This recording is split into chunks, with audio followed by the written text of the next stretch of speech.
This is a horrible idea. Hi guys!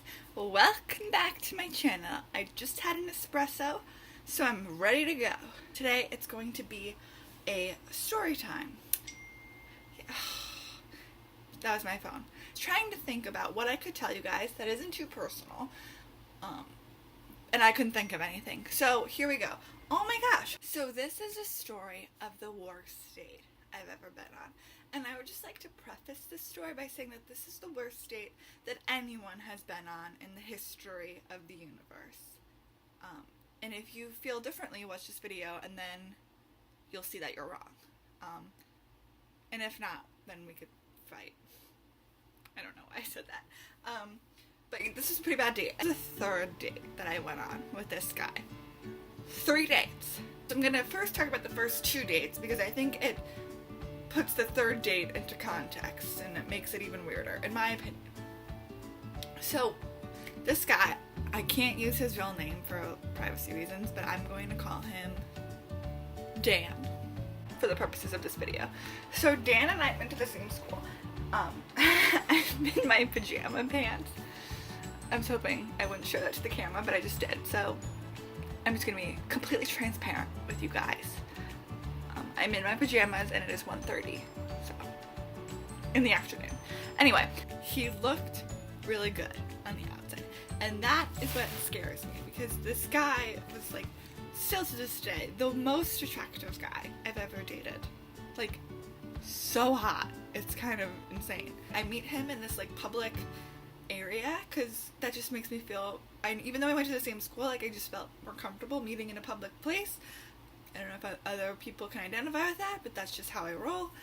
We met in a public place, and it was actually one of his friends, where his friend worked. So we were meeting at his friend's job, and then we were all gonna go snorkeling and lobster fishing. I wasn't going lobster fishing because I'm vegan and annoying, but they were all gonna go lobster fishing, and I was just kind of snorkel. So we meet there. He pulls up in like his white Mercedes. Gorgeous guy, and so I'm like waiting in my car trying to get up the nerve to like go, like get out of my car and like go on this date because I don't know about anyone else, but like I get super uncomfortable around ridiculously attractive people. Like I just don't know how to talk to them. Probably no one else can identify with that, and everyone watching is like, you're weird, be quiet. You're right. So I gave myself a pep talk. I went and met him. We met his friend, super nice guy. I don't know. It was like really great. It was like one of the best dates I've been on, which just kind of shows like, I'm not going to talk too much. So we went back to his friend's house and we were like, they were cooking up the lobster or whatever that they just caught, and like then they were making like vegetables and stuff that I could eat, and there was like a fire that we all sat around, and me and him, we like cuddled, and it was really cute and romantic and blah blah blah blah blah. Second date. Second date. You know what? This actually the worst date might have been the fourth date. The second date, we met on campus after class, and he took me to Chipotle. That was our second date. Super romantic. Third date, he picks me up. We go to another one of his friend's apartment complex, and I make food. He cooks me dinner with another one of his friends that I met at the previous date. It was super cool. We eat, and then we go in the hot tub, and it's like a couple of us, so it wasn't like anything weird happened. Nothing weird happened. I shouldn't have said that. Like, it was whatever. We all went in the hot tub, and it was a great time. Not like that. Like, you know what I mean. And at this point, it was a third date, and I was thinking, like, wow, I really liked him, and that was new for me. So, I say that to say this. Fourth date was, like, super hot. Like, oh my gosh. I don't know if I should have said that, but whatever. So, what did we do? He took me to the water, again, the intercoastal. There's a lot of bodies of water in our romance. It starts to get late, and, I start to get hungry, so we go to dinner. Okay, we're at dinner. We order food, we're sitting down, and I tell him that I don't drink. He wants to get drinks, so I tell him, oh, you know, I don't drink. It makes me like a little insane. When I said little, I meant a lot insane, whatever. He says this. That's okay. It's okay. I can just chain you to me when you drink. What? First, guys, I liked him so much. At first, I was like, maybe that was like a bad joke. Maybe he didn't mean it like that. Maybe he was just like trying to be funny. Like, I don't know. But he kept bringing it up throughout dinner. And so, like, we would be talking and he'd be like, yeah, like when we go out now, I'm gonna chain you to me so you can't like be bad. What? And he like kept bringing it up. And there's a point in every woman's life, maybe I shouldn't say every woman, I shouldn't generalize, but for me and for like all of my female friends, there's a point in a woman's life where you're on a date with someone and like it's weird, but then like you start getting like flashing warning sirens in your head. You gotta get out of there, girl. Finish dinner, we get back in his car and he's like, oh, can you take me home? Like, I'm just tired, whatever. So we're driving back to my house, which is 5 minutes away. Like, I'm not even exaggerating, maybe 3 minutes, but I'm gonna say 5 for the sake of this video. And he starts talking about how he's going to marry me. And people watching this video might be like, oh, Haley, you're so egotistical, maybe you took it the wrong way. Like, no, I didn't. No. Because, no, I did not take it the wrong way. We were sitting in his car and he was like, yeah, like, I can't wait. Something like, yeah, like, I can't wait till, like, we get married and I'm gonna take such good care of you. Like, first of all, I don't need you to take care of me. Like, I can take care of myself, thank you very much. And like, 2, like, this is our 4th date.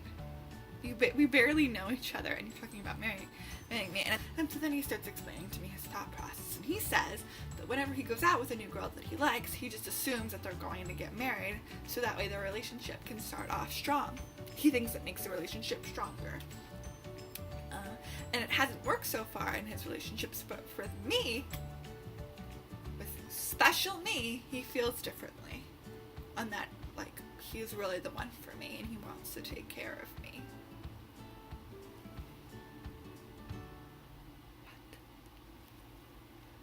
And throughout this time, he was just talking. He was just talking about marriage.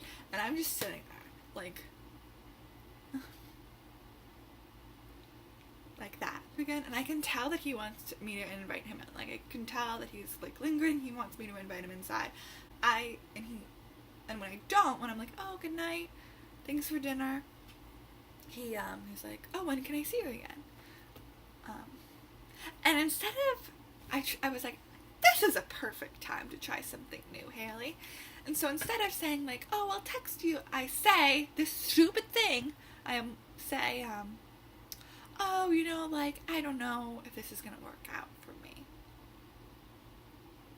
Why did I do that? Then he proceeds to tell me like that he thinks that this is like really great. He wants to like see where this goes. He saw if he was too forward, all this stuff. And the whole time I just feel really uncomfortable.